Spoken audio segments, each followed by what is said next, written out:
Right, tonight we are going to look at the nation of Israel. I will have sent out an email earlier on, so hopefully you have got that email with some notes on it. And if you haven't, then let me know and I can email you some stuff.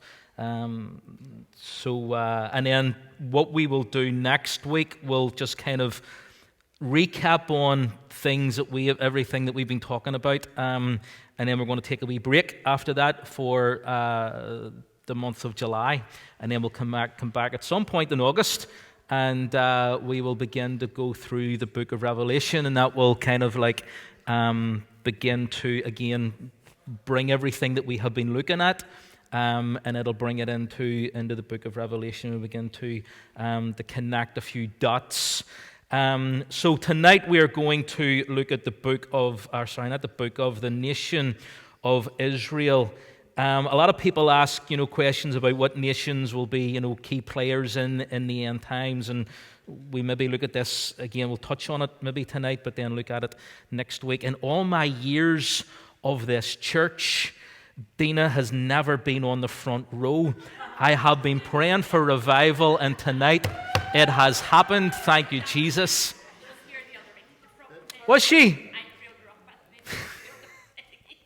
2 weeks in a row. The revival's bigger than what I thought. Welcome, Dina, to the anointed place. So we're going to look at the nation of Israel. Israel is, without doubt, the key player whenever it comes to end-time prophecies. People ask questions like, where will America be? America isn't mentioned, I don't think, in the Bible, in the end times, and we kind of touch on maybe reasons as to why we think that is, because you have a nation that is a superpower, so you would think that whenever it comes to these end-time battles that are going to take place, that America would be there or thereabouts, but they're not mentioned, and certainly don't have a major part to play, and so we will look at that. We might touch on it tonight, but probably not. We'll maybe leave that until next week. So Israel, we would believe, is God's kind of time clock whenever it comes to the end times. A lot of people would think that, once the nation of Israel was born again, was given that rebirth in 1948, that kind of began some kind of a stopwatch that would lead to the rapture of the church and the return of Jesus Christ. The 1948 rebirth of Israel was without doubt the most key thing that has happened probably since the death of Jesus Christ, his death and resurrection. So it was an extremely key moment, because up until that point, Israel hadn't existed for close to probably 2,000 years. They had been scattered, the Jews had been scattered throughout the four corners of the earth, and yet you have this miracle that takes place. Them having been scattered, and there haven't been no nation for 2,000 years. All of a sudden, in the space of one day, the nation of Israel is reborn, and they begin to come back from all these different nations from around the world. There is no other nation quite like Israel, and there's no other group of people quite like the Jews. So let me just give you, why is that the case? Why do I make that statement that there's no nation quite like Israel and there's no group of people quite like the Jews? So we want to kind of do a wee bit of a history lesson on the nation of Israel to find out where they came from, how they came to be the nation of Israel and the Jewish people. So in Genesis chapter 3, if you really want to go back till its original, I don't think we can go back maybe as far as this here. Genesis chapter 3, it's the Garden of Eden, and Adam and Eve have sinned. They have disobeyed God, and God comes down to deal with Adam and Eve and also with Satan. And in chapter 3, verses 14 and 15, God says this. He says, "So the Lord said to the serpent, because you have done this, cursed are you above all livestock and all wild animals. You will crawl on your belly, and you will eat dust all the days of your life." And then in verse 15, he says, "I will put enmity between you and the woman, and between your offspring and hers, and he will crush your head, and you will strike his heel." This is the first prophecy concerning Jesus Christ and concerning salvation. So in verse 15, the word he will crush your head, is a reference to Jesus Christ. So Excuse me.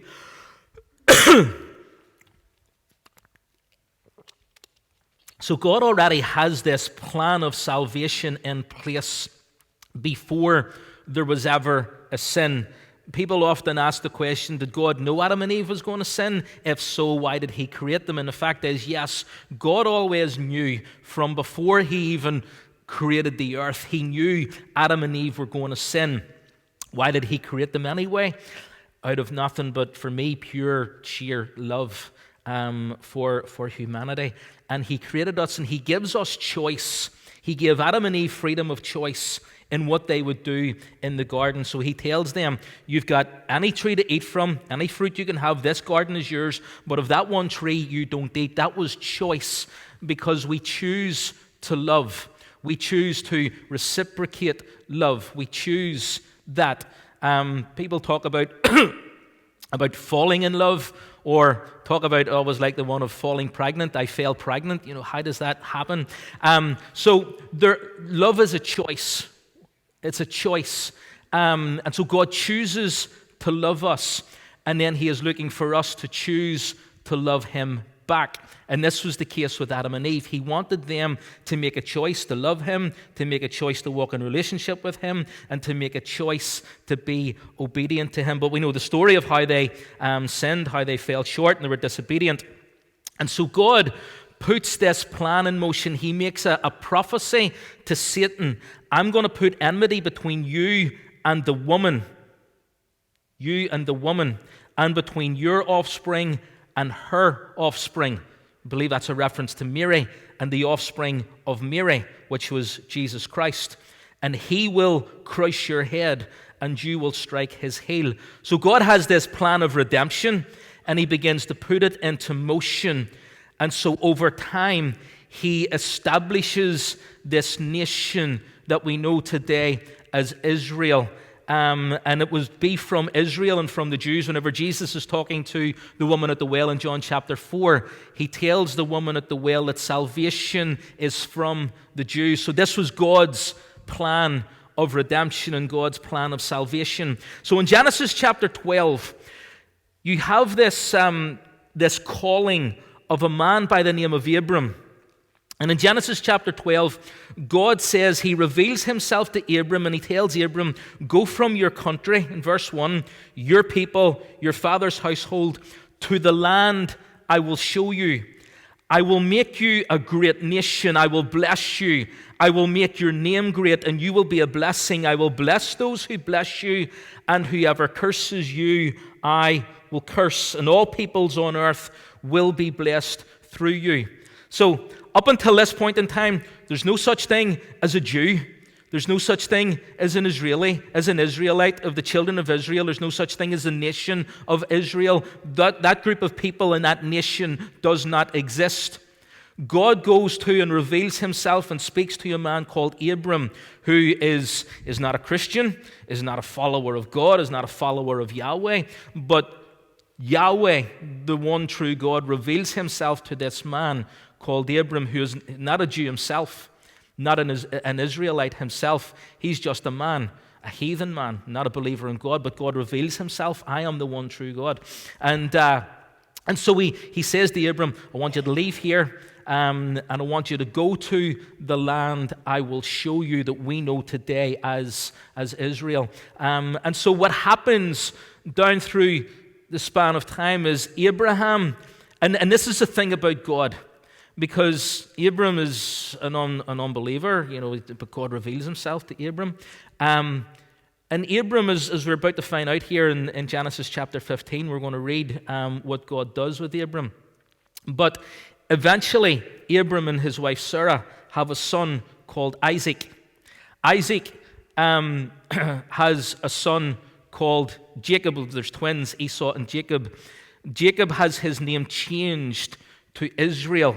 And he has 12 sons who become the 12 fathers, the 12 patriarchs, the 12 leaders of the 12 tribes of Israel.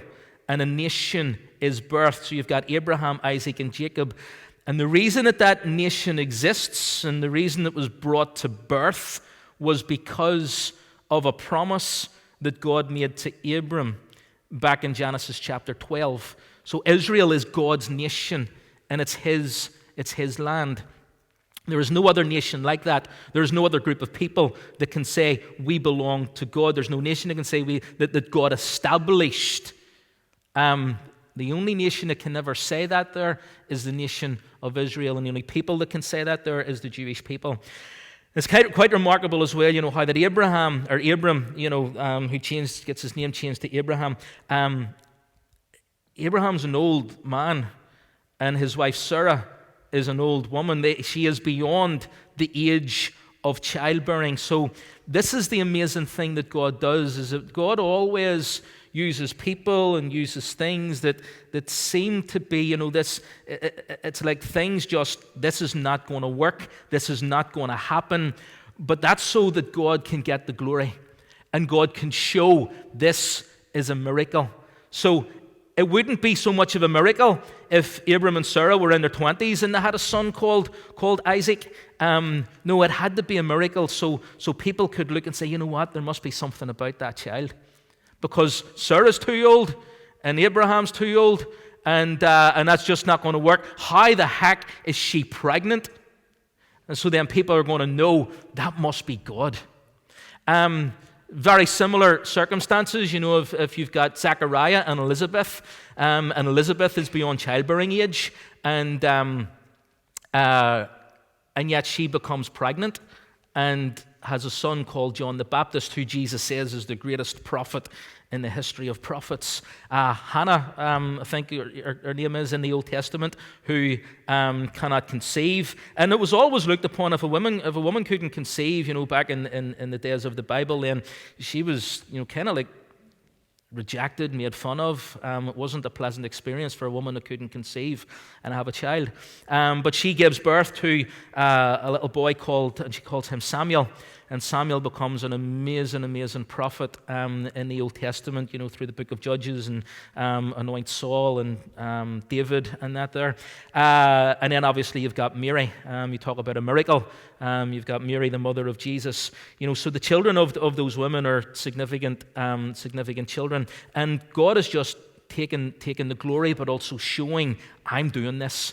So whenever something looks like, this is all the odds are against this happening, this just looks impossible, then we know that God just can turn that around, and that's a testimony that God's doing this here. So this shows, the fact that Abram and Sarah have this son called Isaac, shows that this is from God. So God gives Abram a promise, and this promise, we believe, still applies to the nation of Israel today. I will make you a great nation, I will bless you. This is the promise to the nation of Israel. I will make your name great, and you will be a blessing.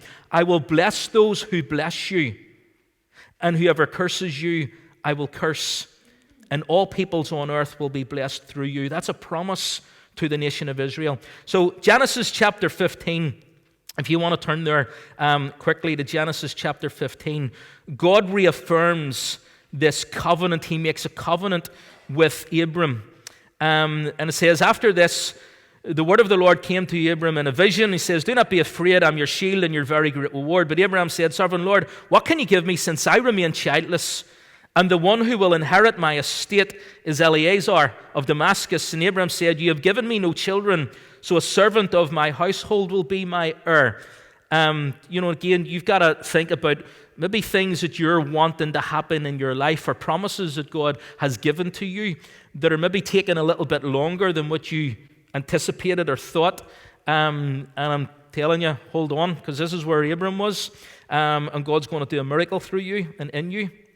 Then the word of the Lord came to him, said, this man will not be your heir, but a son who is your own flesh and blood will be your heir.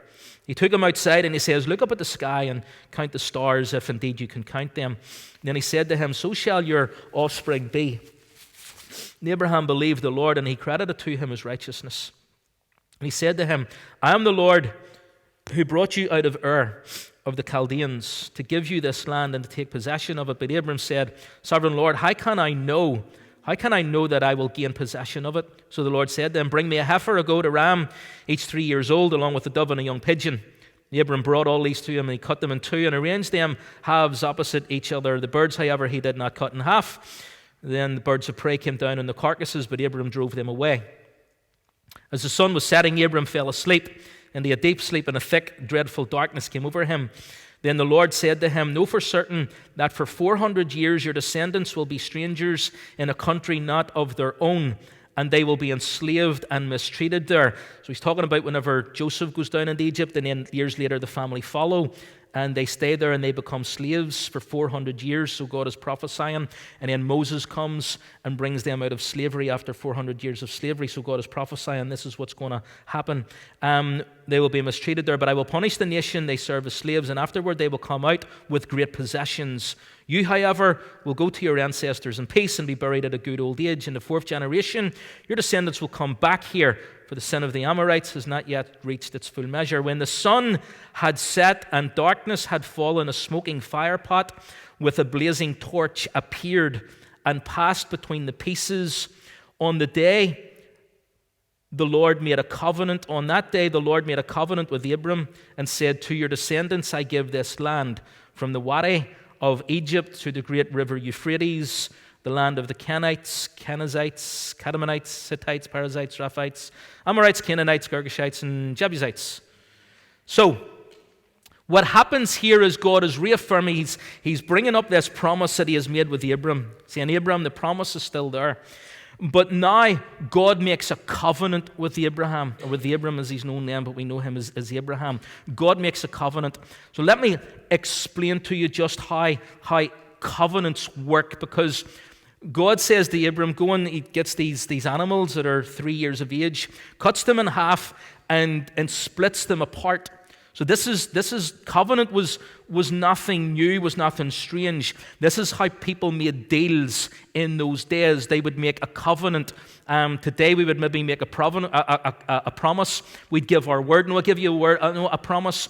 But in days like this, and in times like these, and with things as big as this, then people would make covenant, or they would cut covenant, because blood would be spilled. Blood would be shed to cut covenant. So animals are cut, split in half. And what would happen is the two parties who are making the covenant would walk down, maybe in a figure of 8, but they would walk through the middle of the sacrifice of the animals that have been cut. And a deal is made. And usually what happens is, when it comes to a covenant, is you have something that you must uphold. You're making a promise, you're making a declaration. I'm going to do this. And if I don't do this, then there's going to be repercussions on me. If I don't hold up my end of the bargain, there's going to be repercussions on me. The other party will have a similar deal in place where they're saying, this is what I'm going to bring, this is what I'm going to do. And if I don't fulfill my end of the bargain, then there's going to be repercussions on me. And then the two of them would walk down through the middle of the sacrifice, and they are making a covenant that is binding, a legally binding covenant. So what happens with Abram is God instructs Abram, this is what's going to happen. You're going to cut the animals, makes a sacrifice, and cuts the animals and splits them apart. But Abram doesn't walk down through the covenant. Abram doesn't walk down through the animals that have been cut. The only person who walks down through a fire is God. So essentially what God is saying to Abram is, I'm going to make you a great nation. I'm going to bless you. Anyone who blesses you, I'm going to bless. Anyone who curses you, I'm going to curse. I'm going to make your descendants as great as the stars in the sky and as the sand in the desert. And God walks down through the sacrifice. In other words, what God is saying is, this is not on you, Abraham. You have nothing to fulfill. I'm going to do it. I'm going to do it. So there's no repercussions on Abram. There's no repercussions on the Jews. There's no repercussions on the nation of Israel. There's no repercussions on Abraham, Isaac, or Jacob. It is all on God. God is saying, I'm going to make this happen. That's the promise that God gives to Abraham, and he confirms it with that covenant. And so what happens is, you've got Abraham, Isaac, Jacob. Jacob has 12 sons. He changes his name to Israel. and years later they end up in Egypt. You remember Joseph, one of the sons, is sent by the brothers, sold into slavery, ends up in Egypt. Then the other brothers come later on because there's a famine where they are. So these are the descendants of Abraham. And they go to Egypt. Spend too long in Egypt, they end up becoming slaves in Egypt for 400 years, as was prophesied. And then Moses comes in, and Moses leads them out. They went in as a family, but they come out as a nation, the children of Israel, with the possessions of Egypt. They come out, they wander the desert, they're brought to the Sinai, where they're given the law by Moses, and then they're brought to a place that is the promised land, the land that was spoken of by God to Abraham. This is the land I will show you. It was known as Canaan. And we know the story of how the first generation says, no, we can't do this. We're like grasshoppers in their sight. They turn, they go back, they wander the desert. The next generation comes, and they take possession of the land. They move into Jericho, and they begin to take possession of the land. And Israel is born. The nation of Israel begins to be established, and the children of Israel are God's people. So you need to understand kind of this concept of covenant and the way covenant works, because God always works with covenants. God always makes covenants, and there are various biblical covenants, and you can look up on these. You've got a covenant that he made with Noah in Genesis chapter 9, which he's never going to destroy the earth again with a flood. This was what we've just read in Genesis 15, the Abrahamic covenant. And then you've got the Mosaic covenant, which is the law that was given to the children of Israel. You've got the Davidic covenant, and then we now live at the minute under the new covenant. So God says, I'm going to write my law in their hearts. And so, Jesus says, this cup is the new covenant of my blood, the covenant of grace. And so we live under the new covenant. And so we've got to understand how there's different kind of dispensations of time, but also different kind of groups of people, different things that are happening, where God makes a covenant, and that establishes, kind of what we live under. And so at the minute, we are under the new covenant. So there's just a few lists, a few kind of key events there that I have listed that kind of are to do with Israel's history. And some of these we have spoken about. So you've got the siege of Jerusalem. So what has happened is, I don't know if I have changed it. Let me just, because what you kind of need to understand as well is, I don't know where I have put that. Sorry, I'm talking to myself there. Whenever I say stuff like that there, I'm talking to myself. Is that whenever God establishes them as a nation and he gives them that law, the law of Moses, is that it comes with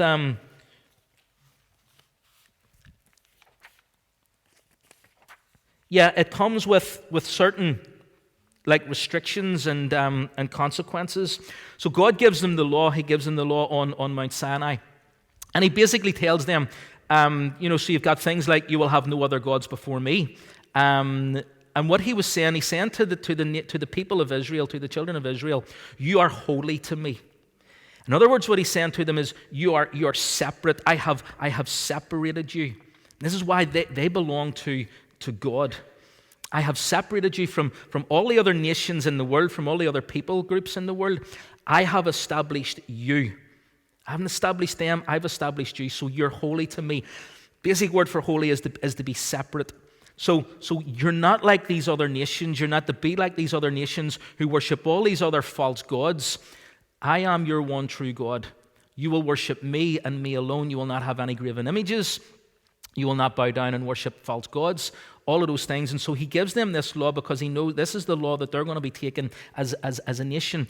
But there are consequences. So what God says to them, and you can read through that in a lot of it, kind of in Deuteronomy, chapter 4, 5, 6, 12, and that there's at the bottom of the first page there. So in Deuteronomy chapter 12 and 28, he says, be careful to obey all these regulations I am giving you, so that it may always go well with you and with your children. So basically what God was saying to them, if you obey these commands, if you obey my laws, you follow me, then it's going to go well with you. You're going to prosper. You're going to do amazing. But if you reject me and if you're disobedient, then it's not going to go so good. And whenever you read through the book of Judges, you'll see what's known as this kind of sin cycle, where they would be living in obedience to God. Everything would be going well. But a generation would be born that would not be obedient to God, would be disobedient, would take on the gods of the other nations and begin to worship false gods. And as a consequence of that, like God had told them, it's not going to go well with you. They begin to get overrun. They're getting invaded by other nations that are surrounding them. You've got Gideon. So whenever you read through the book of Judges, God has to raise up a judge who will restore them back to God, back to God the Father. So you've got this cycle that continually takes place throughout the book of Judges, where they're living in obedience. They then become disobedient. They fall away from God. A nation comes in and attacks them, maybe like the Midianites, and overruns them and takes them as slaves, and they're in charge. And then they begin to cry out to God and to call out to God. So God raises up a judge like Gideon, who restores them, who defeats the armies that have come in, that have invaded, in this case the Midianites, and restores them back to God. They're once again obedient to God. Then the cycle begins again, where they become disobedient.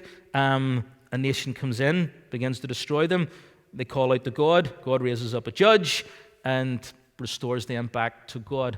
So God has told them, if you're obedient, it's going to go well with you. If you're not obedient, then this is going to happen. And so this continually happens with the nation of Israel whenever you're reading through the books, 1st and 2nd Chronicles, 1st and 2nd Kings, Judges, and that there you can see who the good kings are and who the bad kings are and where they've gone astray.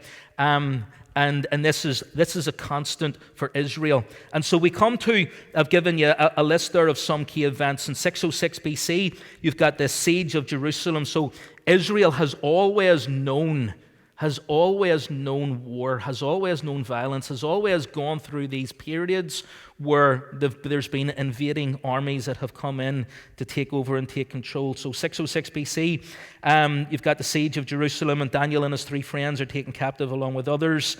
A few years later, you've got a second siege where there's 10,000 taken captive, among them Ezekiel the prophet. We're going to talk about him soon. The temple is destroyed.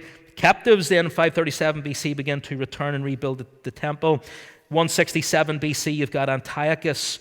We've talked about him, and he tries to destroy the Jewish people. And you've got the Roman Empire that come in.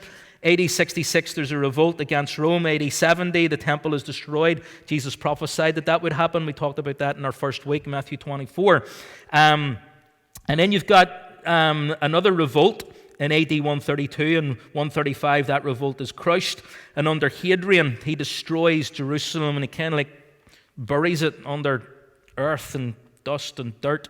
And Israel is no more. And during that time, then you've got the rise of Islam. And in 1516, you've got the Ottoman Empire, which is basically modern-day Turkey. And Jerusalem is in the hands of Turkey for 400 years. And then the Jewish people around the 1860s, they begin to, there's always been a very small remnant. Although Israel may not exist as a nation, there would always be a very, very, very small remnant who would still be living in that area. And then in 1860, the Jewish people begin to return to Jerusalem.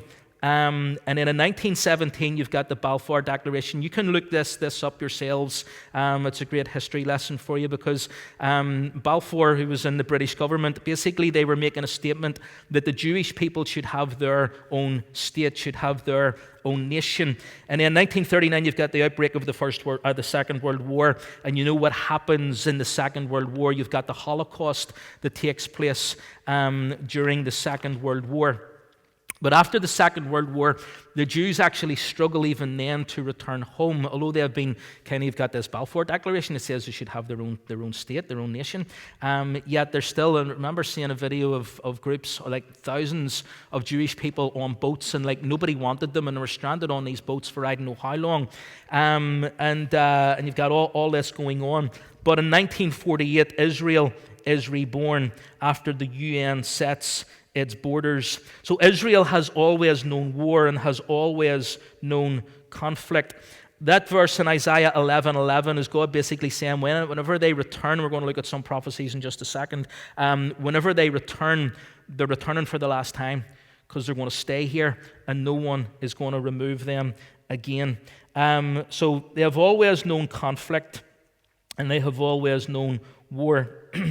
However, the Bible does say that there will be terrible conflict in Israel during the end times.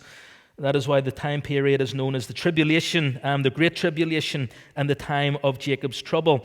So what we're kind of looking forward to, and when I say looking forward to, not like can't wait till this happens, but looking forward in time to more conflict within Israel that will build and will build and will build. And so there's a number of prophecies there that have highlighted, and you can look up for these, look these up yourself. And it basically is talking about a mass return of Jews to the land of Israel. Like we said, in the 1860s, there was a small remnant that was living around the outskirts of Jerusalem and parts of Israel, parts of the land at that time. But that then began to grow as they began to return and to come back. And we've looked at so that has obviously grown to establish this nation today. Other prophecies that we've looked at, Isaiah 28, Daniel chapter 9, where the Antichrist will make a 7-year covenant of peace with Israel. And we'll be looking at this at some point later on in the future. The temple will be rebuilt. The Antichrist will break his covenant with Israel, and worldwide persecution of Israel will result. And Israel will be invaded. We're going to perhaps look at Ezekiel 38 and 39 as we come to a close. Israel will finally recognize Jesus as their Messiah. Israel will be regenerated, restored, and regathered. So there are a ton of prophecies, and we'll look at some of them just here in a second, that kind of prophesy about the Jewish people being scattered to the four corners of the earth, but God saying, I'm going to bring them back. I'm going to bring them back. I'm going to restore them. And the reason that God has brought them back, and the reason that God has restored them, and this nation has been rebirthed in 1948, the reason for it is because Jesus Christ is returning to his nation. And so the scene is being set, the land is being mapped out, and the scene is being set for Jesus Christ to return. Jesus could not have returned until there was a nation of Israel. So God has been influential in bringing this nation back again. He prophesied that he would. If you want to turn very quickly, and we're just going to go through some scriptures and then tie this off, finish it off, and then we can have any questions. So if you want to flick over to Ezekiel, the prophet Ezekiel, in chapter 36. And basically from, Ezekiel, like we have said, Ezekiel was taken as captive, with Daniel, probably would have known Daniel. And Ezekiel is a prophet, one of was the major prophets. And so in chapter 36, I think it's basically from chapter 36 onwards, is that, maybe even earlier, but they are prophecies that kind of concern the future of the nation of Israel. And so what Ezekiel is basically prophesying from God is, if you look at chapter 36 of Ezekiel, Son of man, prophesy to the mountains of Israel and say, Mountains of Israel, hear the word of the Lord. This is what the sovereign Lord says. The enemy said of you, Aha, the ancient heights have become our possession. And this is what has been happening with Israel as other nations have sought to take control of the land of the nation of Israel. So he says, the ancient heights have become our possession. Therefore prophesy and say, This is what the sovereign Lord says.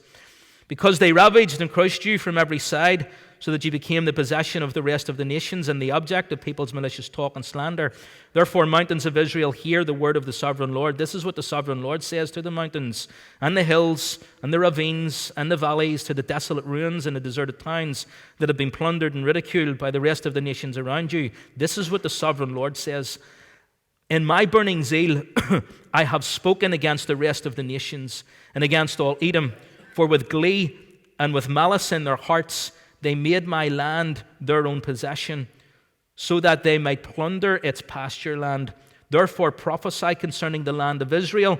Say to the mountains and the hills, to the ravines and the valleys, this is what the sovereign Lord says. I speak in my jealous wrath, because you have suffered the scorn of the nations. Therefore, this is what the sovereign Lord says. I swear with uplifted hand that the nations around you will also suffer scorn. The nations around Israel will suffer scorn. But you, mountains of Israel, will produce branches and fruit for my people Israel, for they will soon come home. I am concerned for you and will look on you with favor. You will be plowed and sown, and I will cause many people to live on you. Yes, all of Israel. The towns will be inhabited and the ruins rebuilt. I will increase the number of people and animals living on you, and they will be fruitful and become numerous. I will settle people on you as in the past and will make you prosper more than before. Then you will know that I am the Lord. I will cause people, my people Israel, to live on you. They will possess you, and you will be their inheritance, and you will never again deprive them of their children. This is what the sovereign Lord says, because some say to you, you devour people and deprive your nation of its children. Therefore, you will no longer devour people or make your nation childless, declares the sovereign Lord. No longer will I make you hear the taunts of the nations, and no longer will you suffer the scorn of the peoples or cause your nation to fall, declares the sovereign Lord. Again, the word of the Lord came to me, Son of man, when the people of Israel were living in their own land, they defiled it by their conduct and their actions. Their conduct was like a woman's monthly uncleanliness in my sight. So I poured out my wrath on them because they had shed blood in the land and because they had defiled it with their idols. I dispersed them among the nations, and they were scattered through the countries. I judged them according to their conduct and their actions, and wherever they went among the nations, they profaned my holy name. For it was said of them, these are the Lord's people, and yet they had to leave this land, leave his land. I had concern for my holy name, which the people of Israel profaned among the nations where they had gone. Therefore say to the Israelites, this is what the sovereign Lord says, it is not for your sake, people of Israel, that I am going to do these things, but for the sake of my holy name. That's crucial. God does things for his name, for his glory, which you have heard profaned among the nations where you have gone. I will show the holiness of my great name, which has been profaned among the nations, the name you have profaned among them. Then the nations will know that I am the Lord, declares the sovereign Lord, when I am proved holy through you before their eyes. Verse 24, for I will take you out of the nations. I will gather you from all the countries and bring you back into your own land. I will sprinkle clean water on you, and you will be clean. I will cleanse you from all your impurities and from your idols. I will give you a new heart and put a new spirit in you. I will remove from you your heart of stone and give you a heart of flesh. And I will put my spirit in you and move you to follow my decrees and be careful to keep my laws. Then you will live in the land I gave your ancestors, and you will be my people, and I will be your God. I will save you from all your uncleanliness. I will call for the grain to make it plentiful. I will not bring famine upon you. I will increase the fruit of the trees and the crops of the field, so that you'll no longer suffer disgrace among the nations because of famine. Then you will remember your evil ways and your wicked deeds, and you will loathe yourselves for your sins and detestable practices. I want you to know that I am not doing this for your sake, declares the Lord. Be ashamed and disgraced for your conduct, people of Israel. This is what the sovereign Lord says, I will cleanse you from all your sins. I will resettle your towns, and the ruins will be rebuilt. The desolate land will be cultivated instead of lying desolate in the sight of all who pass through you. Verse 35, they will say, this land that was laid waste has become like the Garden of Eden. The cities that were lying in ruins, desolate and destroyed, are now fortified and inhabited. The nations around you that remain will know that I, the Lord, have rebuilt what was destroyed and have replanted what was desolate. I, the Lord, have spoken, and I will do it. This is what the sovereign Lord says. Once again, I will yield to Israel's plea and do this for them. I will make their people as numerous as sheep, as numerous as the flocks for offerings at Jerusalem during her appointed festivals. So will the ruined cities be filled with flocks of people. Then they will know that I am the Lord. So what God is saying, he talks about a land that was desolate, that was desert, that was uninhabitable. But he's saying that it's going to be restored, it's going to flourish, and it's going to grow. And again, if you go to Israel today, and you're able to go to places where, Mark Twain was there back, I think, in the early 1900s or late 1800s. And actually, Mark Twain talks about that land and how it's nothing but desolate wasteland. Nobody wanted it. Nobody wanted it except for one group of people who always had a heart to return to that land.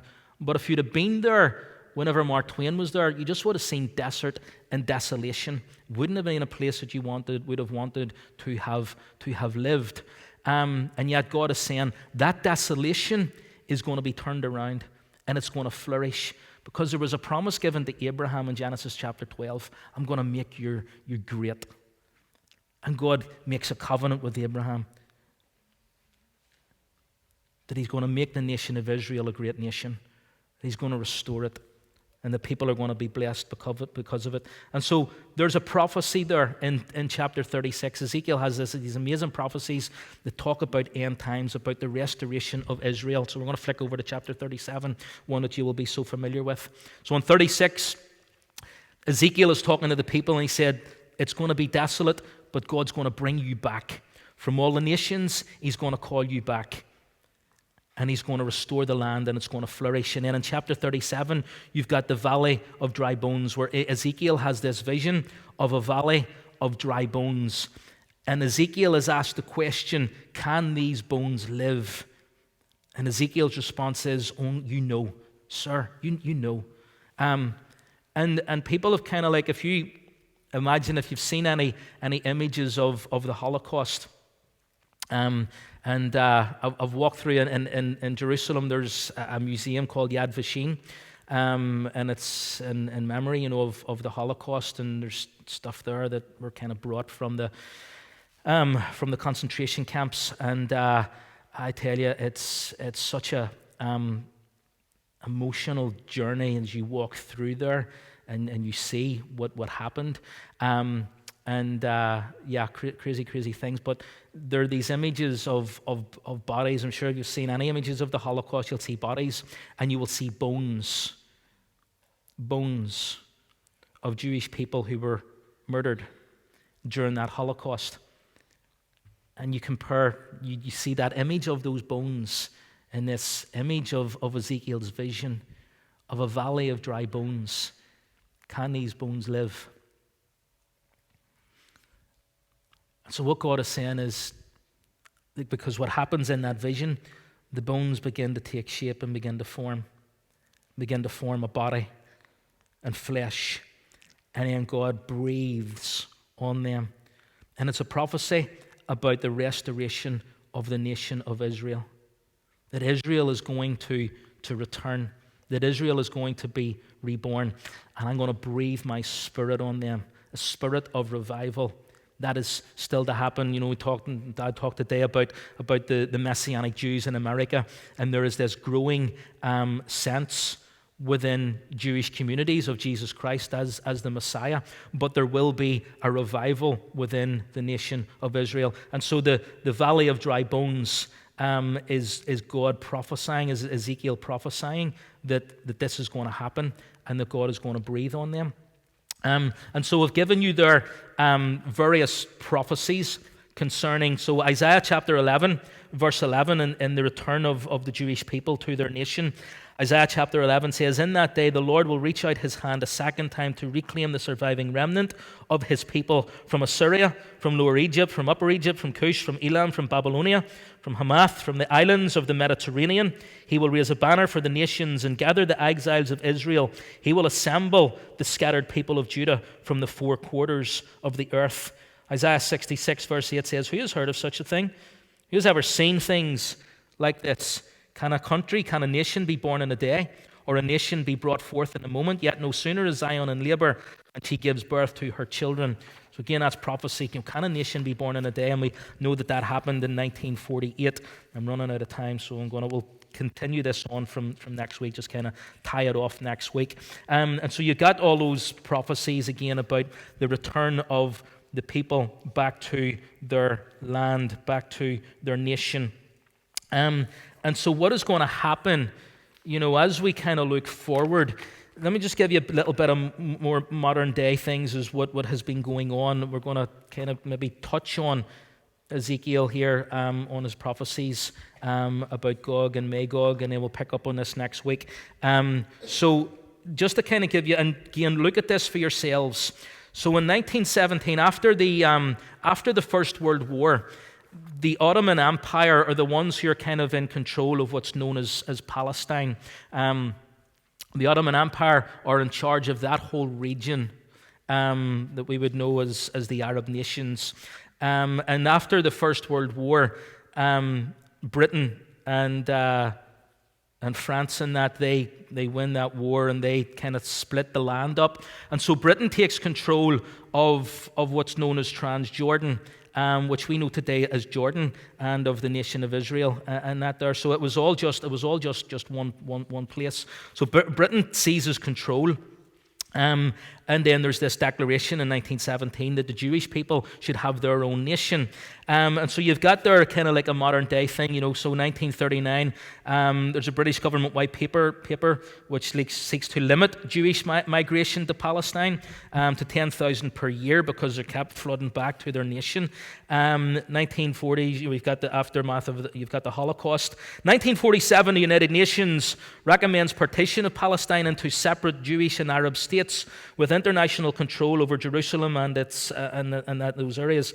Israel, and then in 1948, so that finishes, and then in 1948, Britain basically relinquishes control. You've got Jordan and you've got Israel, and Israel is declared as a state by the United Nations, and they declare their independence. But what happens is, immediately after they declare their independence, they are attacked. All these nations that surround Israel begin to attack them. And this baby nation, barely a day old, is able to push them back and able to fight them off. And you look at these, look at the history of these. You've got that 1948 war, and then you've got the 1967 Six-Day War. After months of tension and Egypt's expulsion of the UN, they all begin to attack once again. But the war only lasts for 6 days. And it's incredible. It's a miracle that Israel is still a nation today.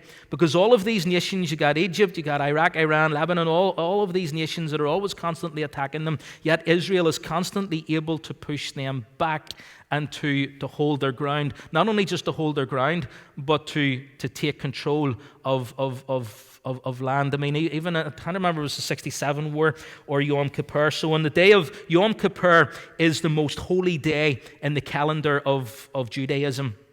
And on this one day in 1973, Yom Kippur, they are attacked again because the surrounding nations know they're not on high alert. We can take them. This is the day they attack. And they attack, but again, Israel is able to push them back. And they take control of places like the Golan Heights and Egypt. Last time I was in the Golan Heights, we had a snowball fight.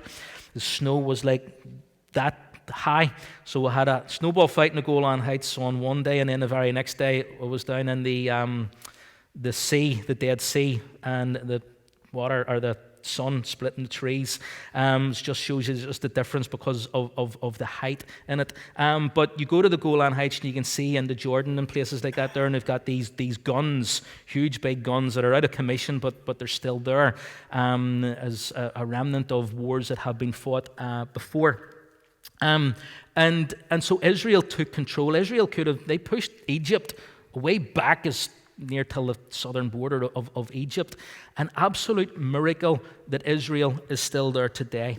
And the reason why is because God made a promise to Abram that God would be their protection, that God would make their name great, God would make his name great through it. He made a covenant with Israel. And so Israel cannot be defeated. He made a declaration in chapter 11 of Isaiah that whenever they return, that they're not going to be dispersed again.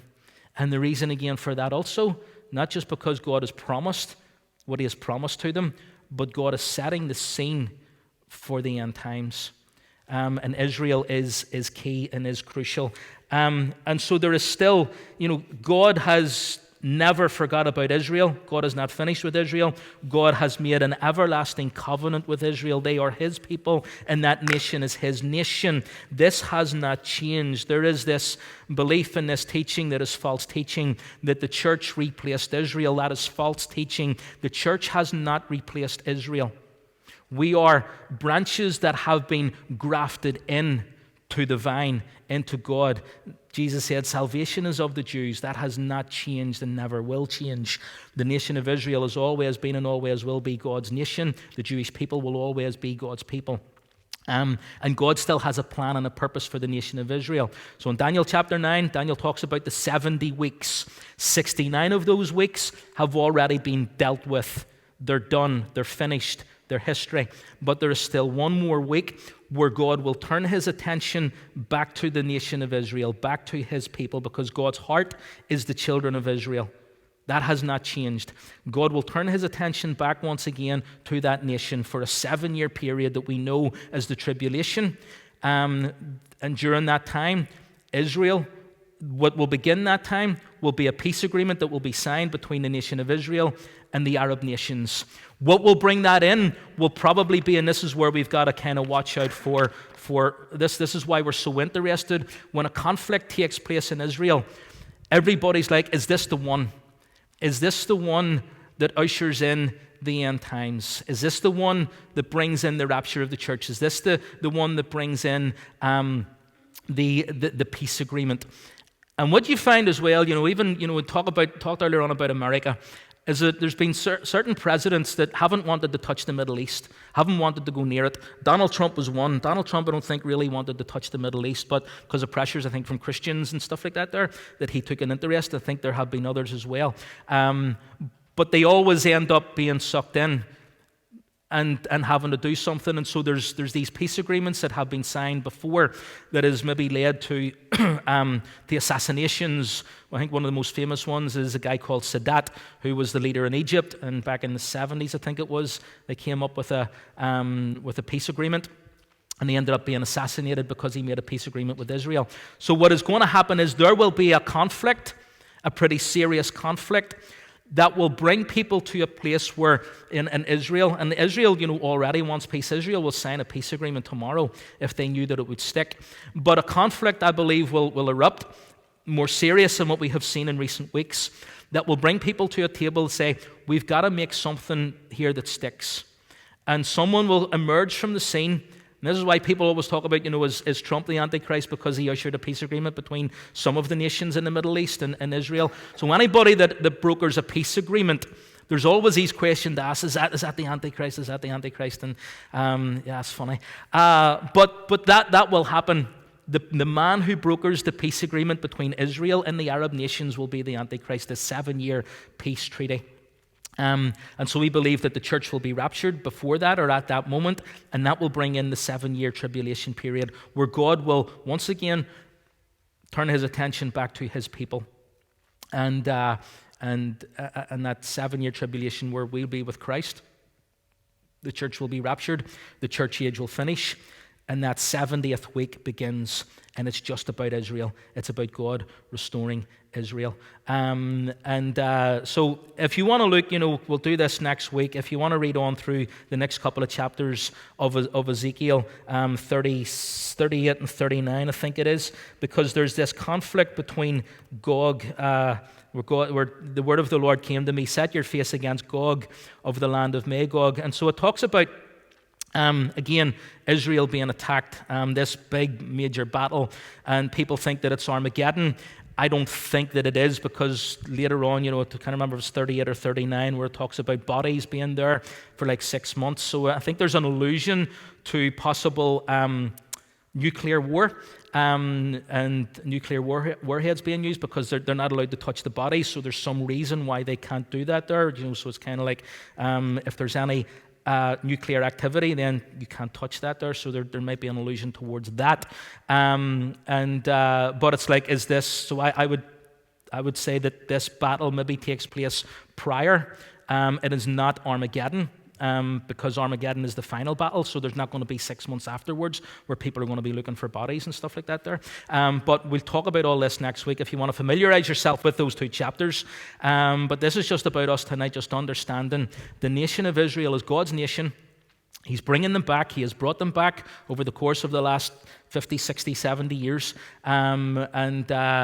And there have been nations, so we've got to look at, so whenever it talks about Gog and Magog, and from the north, and talks about Rosh, that's Russia.